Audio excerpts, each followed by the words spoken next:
हिउँदको अन्त्य हुँदा उपयुक्त समय नआइपुग्दै ग्रेसमा न्यानोपन छाएको थियो।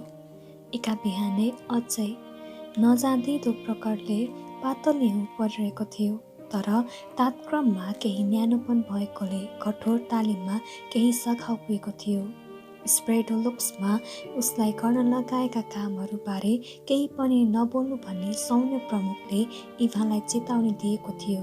उसको इकाइमा दिएको सौम्य र राजनीतिक अध्ययनहरूमा तल्लीन रहनुपर्ने एक रोमाञ्चक कार्यक्रममा हरेक पल व्यस्त हुनु परेकोले यो पालन गर्न एकदमै सजिलो आदेश थियो। यसका अतिरिक्त उसलाई कर्नेल माल्सिन स्वयंका लागि ड्राइभर तोकिएको थियो, जुन उसको सेवाको लागि अप्रत्याशित र अवर्णनीय चाहिँ थियो। एक समय इभान अरू सिपाहीहरू सँगसँगै कक्षामा रहेको बेलामा उसको गतिशील संसार बिस्तारै थामिएको जस्तो अनि हर क्षण एक शान्तमय वातावरणमा मिसिन पुगेको जस्तो देखिन्थ्यो। स्पेडोक्समा डरलाग्दा क्षणहरू एकचोटि मात्र चेस खेलेको समयमा बिस्तारै सेर्जेईलाई बताएको थियो। इभान र उसका साथी साझा कोठाको एक अँध्यारो कुनामा बस्दा चेसका गट्टीहरू सारिएकै थिएनन् भन्ने पनि हुन्छ। त्यस कोठामा गुन्जिएको हाँसो र रौनकमा बाइबलका पदहरू र उत्साहप्रद वाक्यांशहरू अफसे आफ अघि र पछि मडालिरहेका थिए। वसन्त ऋतुको आगमन भएपछि इभानले एक गजबको कुरा भइरहेको थाहा गर्न थाल्यो। प्रार्थना गर्ने समय पाउन असम्भव भएका दिनहरूमा समेत उसले झन बढी रूपमा परमेश्वरको उपस्थितिले भरिपूर भएको अनुभव गरिरहेको हुन्थ्यो। बाहिरबाट आएको कुनै एक अन्यायको विस्फोटले उसलाई सल्काएको थिएन अनि ऊ छक्क परेको थियो। आजै राति पनि वैज्ञानिक निष्कवाद सम्बन्धी रात्रि कक्षातर्फ दौडिँदा उसले अधैर्यताको महसुस गरेन। ऊ थकित भएको थियो, उसका मांसपेशीहरू दुखिरहेका थिए, तर उसको हृदयमा परमेश्वरको प्रशंसा उम्लिरहेको थियो।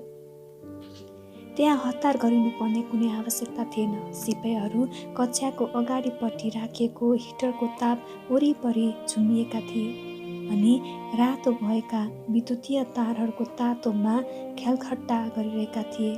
इभान बस्यो अनि उसको टेबलको एक छेउमाथि टाउको अडायो। उसको एकै कोठाको साथी भ्लादिमिर अल्बुले उसलाई देख्यो अनि यस्तो वातावरणमा समेत ऊ सुत्न सक्छ भन्ने कुराले आश्चर्यचकित भएन। भित्ते घडीले धेरै मिनेट ढिलो भइसकेको देखायो। शिक्षक चाहिँ कोठाबाट अझै हराइरहेको थियो। हिटरको न्यानो छाड्ने इच्छा नहुँदै मानिसहरू आफआफ्ना बस्ने स्थानतर्फ लाग्न सुरु गरे, किनकि यदि अचानक शिक्षक आइहालेको खण्डमा गलत ठाउँमा भेटिँदा असजिलो हुन जाने थियो। तर समय बितिरहेको थियो। अचानक भ्लादिमिरमा एउटा विचार आयो। हामी अझै कक्षा सञ्चालन गरौँ, हामी राजनीतिक तर्क वितर्क गरौँ। बिस्तारै अभिरुचि बढ्न थाल्यो। त्यो समय बिताउने एक तरिका हुने थियो। आदेश नपाइकन कसले पनि कक्षा छोड्ने साहस गर्दैनथ्यो। हाम्रा कमरेड इभान भासिलिभिकले कतिपटक कक्षामा सिकाउने सिद्धान्तहरू विरुद्ध अडान लिनुभएको छ, तापनि हामीले उहाँको विचारलाई पूरा रूपमा राम्रोसँग सुन्न पाएका छैनौँ। इभानको परमेश्वर र हाम्रो परमेश्वर, उसको दाबी अनुसार राज्य बीचमा के फरक छ भन्ने प्रश्नमाथि हामी वाद विवाद गर्नेछौँ। कक्षा सुरु हुन अघि इभानले प्रार्थना गरिरहेको थियो। अहिले एक भित्रीय प्रेरणा पाएर ऊ वाद विवादमा भाग लिन सहमत भयो। कति मानिसहरूले आफ्ना चुरोटहरू निकाले अनि आफ्ना कुर्सीहरू घिसार्दै उतर्फ फर्किए। कक्षामा बडो रौनकता छाएको थियो। भ्लादिमिरले कुरा सुरु गर्यो। इभान, तपाईँको परमेश्वर को हुनुहुन्छ? कक्षाको प्रचार गर्ने एक मौका पाएकोमा इभान खुसीले गदगद भयो। मेरो परमेश्वर सर्वशक्तिमान हुनुहुन्छ, उसले भन्न सुरु गर्यो। कोठाको बीचमा आर्मेनियाबाट आएको एक सुबेदारले चुरोट पिउँदै खोक्यो अनि अधैर्यता साथ भुइँमा खुट्टा बजाल्यो। उसले क्रुद्ध हुँदै भन्यो, एक मिनट मोइसेप, तेरो परमेश्वर सर्वशक्तिमान छ अरे? ज्यू। उसले कुनै पनि काम गर्न सक्छ? ज्यू। सुबेदारका आँखाहरूमा चुनौतीका रेखाहरू कोरिएको देखियो। सिपाहीहरू खुसीले हेराहेर गर्न थाले। यदि तेरो परमेश्वर सर्वशक्तिमान छ र कुनै पनि काम गर्न सक्छ भने प्रमाणित गरेर देखा। कोठाको चारै कुनाबाट सही थपेका स्वरहरू गुन्जे। विभिन्न मानिसहरूका मनमा रहेका प्रश्नहरूले इभानलाई तिरिखिरी खेलाए। सुबेदारले ठुलो स्वरमा भन्यो, यदि तेरो परमेश्वरले कुनै पनि कुरा गर्न सक्छ भने मलाई घर जानको लागि भोलि उसले छुट्टी मिलाइदियोस्, त्यसपछि म उसमा विश्वास गर्नेछु। ठिक कुरो हो, भ्लादिमिरले भन्यो। यहाँ केही वैज्ञानिक कुरो र हुँदैछ जो छलङ्गै हुने खालको छ, हुन्छ या हुन्न, छुट्टी पाउन सम्भव थिएन।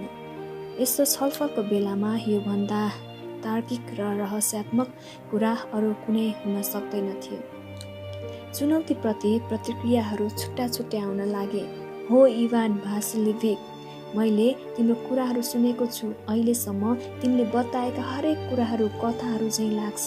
तर यदि तिम्रा परमेश्वरले प्योटर अलेक्जेन्ड्रोभिक प्रोखोरोभलाई छुट्टी मिलाइदिनु भयो भने आकाशमा साँच्चै परमेश्वर हुनुहुँदो रहेछ भने हामी विश्वास गर्नेछौँ।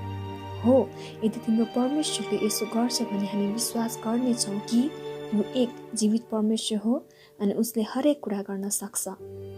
अवश्य तिम्रो परमेश्वरले आफूलाई प्रमाणित गरोस्, त्यसपछि हामी विश्वास गर्नेछौँ। उत्तेजित मानिसहरूलाई हेर्दै इभानले आफ्नो आत्मामा लगातार प्रार्थना गरिरह्यो। सिपाहीहरू पर्खिँदै बसे।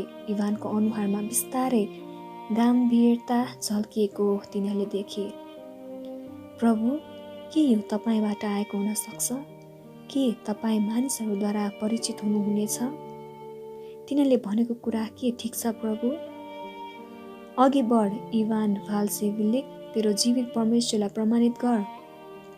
सुबेदार अन्कनिँदै आफ्नो कुर्सीमा सर्यो।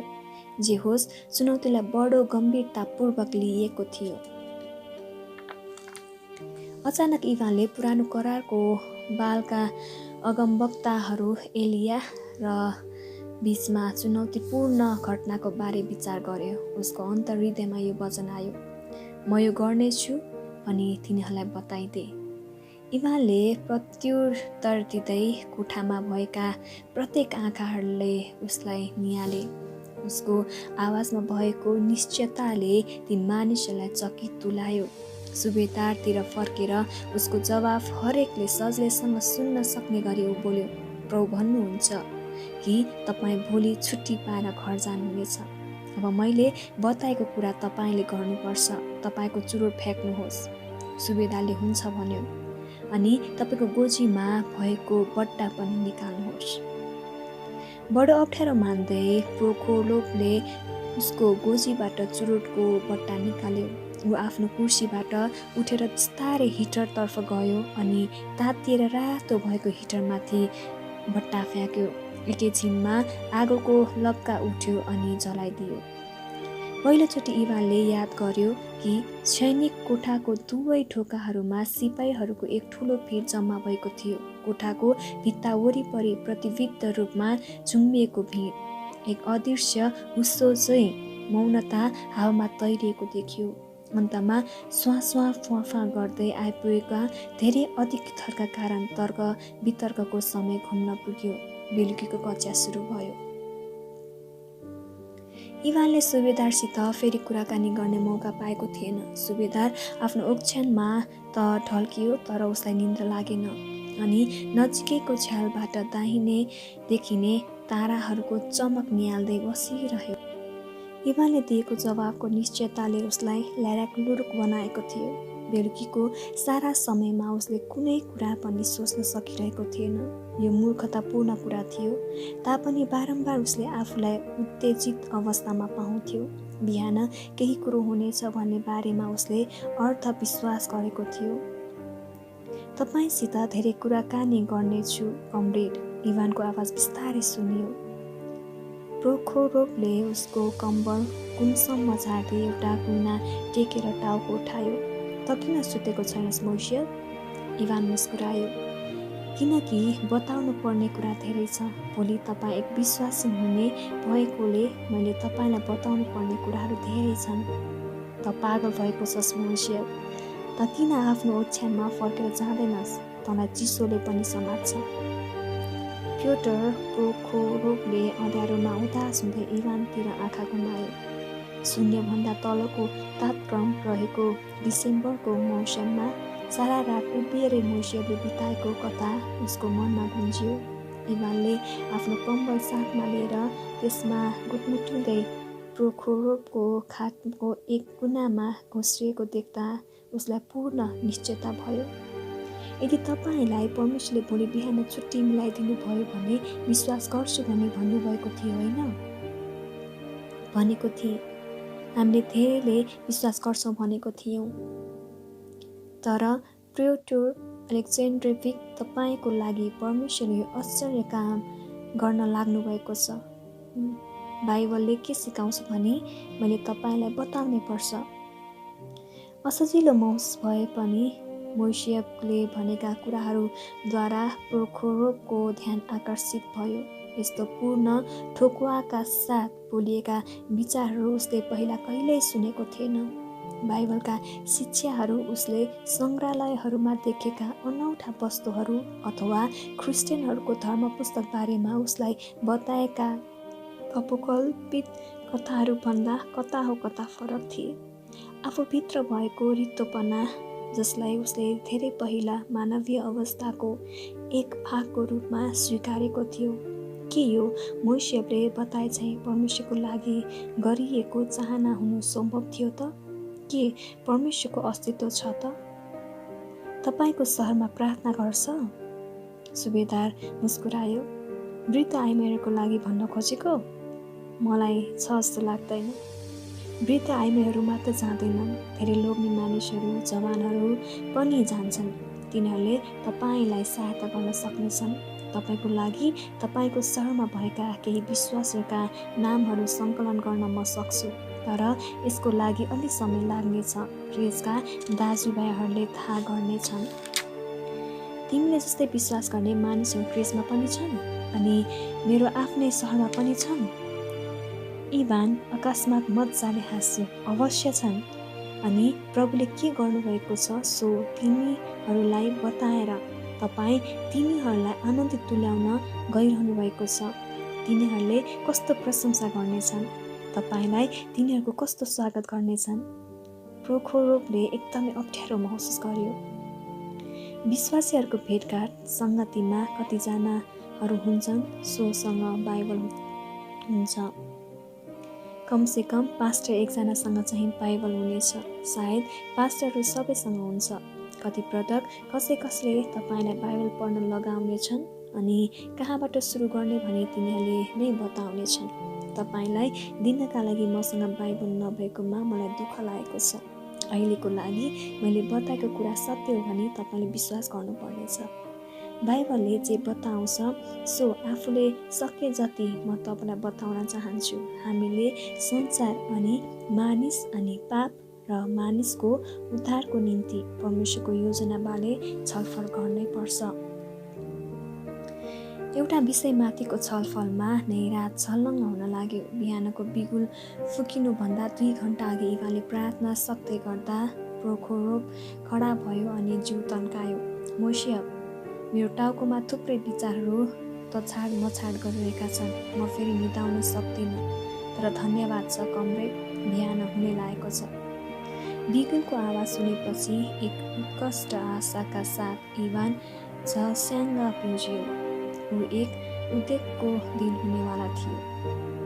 बिहानको तालिमको लागि लामो दूरीको दौडन ऊ उत्सुक थियो। सायद उसले सेर्जेईलाई भेट्ने थियो अनि प्रोखोरोभको बारेमा प्रभुले के गर्ने प्रतिज्ञा गर्नुभएको छ भन्ने बारेमा उसलाई बताउने मौका पाउने थियो। तर सोच्दै नसोचेको कुरो भयो। इभानले बिहानको तालिममा सहभागी हुनुपर्ने थिएन। राति नै ल्याउनु पर्ने पाउरोटीहरू ल्याइएका थिएनन्। इभानले क्रेसतर्फ गएर पाउरोटी लिएर आउनुपर्ने भयो, जुन खाजाको निम्ति आवश्यक परेको थियो। इभान सानो मालवाहक गाडीमा चढ्यो अनि गीत गुनगुनाउँदै गाडीमा चाबी घुसार्न थाल्यो। जब ऊ झन्डै 1 घण्टापछि शिविरतर्फ फर्कियो, गाडीहरू राखिएको ठाउँ नजिक पुग्दा त्यहाँ हल्लाखल्ला भइरहेको देखेर ऊ आश्चर्यचकित भयो। उत्सुकतापूर्वक ऊ गाडीबाट ओर्लियो अनि ढोकातर्फ झुम्मिएका सिपाहीहरूको भिडतर्फ दगुर्यो। तिनीहरू उसको आफ्नै इकाइका मानिसहरू थिए। उत्तेजनापूर्वक आवाजहरू गुन्जिन लागे। इभान भासिलिएभिच, कमरेड प्रोखोरोभ छुट्टी पाएर गइसक्नुभयो। प्रोखोरोभ जानुभयो। हामी तिमीलाई बताउनका लागि पर्खिबसेका हौँ।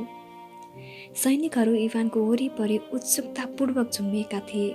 ओडेसामा भएको सदरमुकामबाट सेनापति वा कर्णेलले तिनीहरूका शिविरमा प्रोखोरोभलाई तुरुन्तै घर जानका लागि छुट्टी दिनु भन्ने आदेश दिएको थियो। ऊ फोनबाट खबर पाएपछि 10 मिनेटभित्रै एक पागल मानिस चाहिँ उफ्रिँदै र नाच्दै रेललाई भेट्ने गरी जान लागेको चिठी ओसार्ने एक गाडीको पछाडि उफ्रेर चढ्यो र गइहाल्यो। भ्लादिमिर भिडलाई छिचोलेर अगाडि बढ्यो अनि इभानको पाखुरा समात्यो। हामी सबै हाँसेको र खुसी भएको देखेर अधिकृतहरू आए। हिजो राति राजनीतिक शिक्षक कक्षामा के भयो भनी हामीले उनीहरूलाई बतायौँ। तिमीले भने झैँ हरेक कुरा भएको हामीले बताएपछि उनीहरूको अनुहार कस्ता भयो भनी तिमीले देखेको होला भान्या। के भइरहेको छ भनी हेर्नलाई मेजर गिन्डेको आए अनि घटनाबारे सुनिसकेपछि प्रोखोरोभलाई फेरि फर्काएर ल्याउनका लागि केही सिपाहीहरूलाई रेलतर्फ पठाए। तिनीहरू पग्लिँदै गरेका हिउँमाथि अगाडिका ढोकाहरूमा चिप्लिँदै गए। तिनीहरू रेल स्टेसनमा पुग्दा रेल पहिल्यै छुटेर अदृश्य भइसकेको थियो। प्रोखोरोभ गइसकेको थियो। मेजर गिन्डेको उसको कार्यालयको झ्यालबाट दूरबीनद्वारा मोर्सियभ शिविरतर्फ फर्किआएको दृश्य देख्दै ज्यादै अधैर्य भयो। उसले आदेश गरेर अनुरूप मोर्सियभलाई तुरुन्तै उता ल्याइयो। उत्तेजित समूहबाट इभालाई निकालिएको एक सिपाहीहरू आफआफ्नो काममा लागेको देख्दा उसले सन्तोषको सास फेर्यो। स्ट्रेलोप्सबाट फर्किआएपछि मोर्सियभ ठिक हुनेछ भन्ने उसले सोचेको थियो। यो विषयको टुङ्गो लागिसक्यो भन्ने किटानीका साथ उसले सिम्फेरोपोलका सैन्य प्रमुख डोलोतोभलाई औपचारिक पत्र पठाइसकेको थियो। तर यहाँ फेरि अर्को घटना घटेको थियो। मोर्सियभले उसका इकाइमा एक किसिमको सम्मान पाइसकेको थियो। ऊ लोकप्रिय थियो अनि एक असल सिपाही पनि। अनि मानिसहरू ऊ र उसका ब्याप्टिस्ट दृष्टिकोणहरूप्रति चाख राख्ने गर्थे। लगातार एकपछि अर्को घटनाहरू हुन एक इकाइलाई सैन्य र राजनीतिक प्रभावकारिताको लागि तालिम दिनु आवश्यक थियो। मोर्सियभको बारेमा वर्णन नगरेको केही कुरो त्यहाँ लुकिएको थियो। यसको जरासम्म पुग्ने या मोर्सियभलाई ऊ अपरिचित भएको अर्को इकाइमा सरुवा गर्ने प्रबन्ध मिलाउनु भने सैन्य प्रमुख डोलोतोभका तर्फबाट कर्णेल माल्सिनले गिन्डेकोलाई सुझाव दिएको थियो। यो वर्तमान परिस्थितिमा आँखाले देखेको भन्दा धेरै कुराहरू संलग्न थिए। प्रोखोरोभको छुट्टीको बारेमा थाहा पाउनका लागि मोर्सियभले ओडेसामा सम्पर्क गरेको हुनुपर्छ। गिन्डेकोले हरेस खाएको महसुस गर्यो। यी समयहरू धेरै समय लगाउनु पर्ने खालका र धेरै मानिसहरूको संलग्नता रहेको हुन सक्ने किसिमका थिए। मोर्सियभको समस्या सजिलै टुङ्गो लाग्नेछ भन्ने सोचाइ उसले परित्याग गर्यो। प्रोखोरोभ सम्बन्धी उठेको प्रश्न अर्को विषय थियो। ऊ राजनीतिक रूपमा धेरै असल रहिआएको थियो। प्रोखोरोभले आफूलाई एक विश्वासी भएको घोषणा गर्यो भने केही समस्या सिर्जना गर्नेहरूले कथा रचेका थिए। प्रोखोरोभ फर्किआएपछि यो स्पष्ट हुन सक्नेछ। कर्णेल माल्सिनले संलग्न हुने निर्णय गर्नु ज्यादै नराम्रो कुरा थियो। 10 जना मोर्सियभहरूलाई तह लाउन सक्ने अधिकृतहरू सेनामा प्रशस्तै थिए। तर माल्सिन धार्मिक कुराहरूको बारेमा विशेष रूपले संवेदनशील थियो। माल्सिनको सानो आकृतिले कोठामा प्रवेश गरेको देख्दा गिन्डेको जुरुक्क उठ्यो र सलाम ठोक्यो। दुःखको कुरा कि माल्सिन यस्ता विषयहरू अरूलाई सुम्पिँदैनथ्यो। यदि उसले मानिसहरूसितको लोकप्रियताको निम्ति यो गरेको थिएन भने म उसको सरोकार राख्ने थिएँ। माल्सिनको तीको आवाजले दोष लगाउँदै गिन्डेकोलाई औँल्यायो। ऊ एक उत्तम ड्राइभर हो। मलाई पत्यार गर। म उसलाई सर्वसाधारणपूर्वक निहाल्छु। सधैँ ठिक समयमा हुन्छ, गाडी राम्रो अवस्थामा राख्छ, सबै भलात्मी देखिन्छ अनि हर प्रकारको ठिक देखिन्छ। उसले विभिन्न अधिकृतहरूबाट राम्रो कामको लागि अङ्क समेत पाएको छ। अङ्क चढिसक्यो अनि ऊ आएको छ या 7 महिना मात्र भएको छ।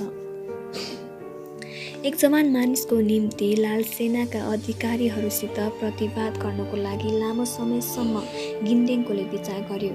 यो वर्णन कठिन थियो। ब्याप्टिस्टहरूले कसरी काम गर्छन् भने मैले योभन्दा पहिले नै देखिसकेको छु। तिनीहरू जिद्दीवाल र धोकेबाज हुन्छन्, माल्सिनले लगातार भन्न थाल्यो। अनि तिनीहरू गोप्य किसिमका पनि हुन्छन्, तर तिनीहरू असल काम देखाउन चाहिँ चुक्दैनन्। तिनीहरू हाम्रो देशको नियम कानुनहरूको बारेमा बढी जान्दछन् अथवा जानेका छौँ भनी ठान्छन्। तिनीहरू सबै राजनीतिक कानुनविदहरूलाई एकसाथ राखेको भन्दा पनि बढी। कानुन अनुसार हेर्ने हो भने त मोइसेफले कुनै अपराधिक कार्य गरेको छैन, गिन्डेङकोले जवाफ दियो। त्यसप्रति ऊ सचेत छ भन्ने कुरामा कुनै शङ्का छैन। केही ताजा समुद्री हावा भित्र आओस् भनेर गिन्डेङकोले आफ्नो कार्यालयको झ्याल खोल्यो। ग्रेजमा वसन्तको मौसम बडो सुन्दर हुन्थ्यो। यो छिट्टै सुरु हुन्थ्यो अनि पछिसम्म रहन्थ्यो। उसले लामो सास तान्यो अनि मोइसेफ आइपुगे हुन्थ्यो भन्ने सोच्यो। वाहियात, तिमीले आफ्नो क्षमतामाथि मलाई प्रश्न उठाउन लागेका छौ गिन्डेङको। म भए एक देशद्रोहीको रूपमा यसै घडी मोइसेफलाई पक्राउ गर्ने थिए। जहाँसम्म मलाई लाग्छ, सोभियत विरोधी क्रियाकलाप र धार्मिक प्रचार विरुद्धका नियम कानुनहरू नभएका होइनन्।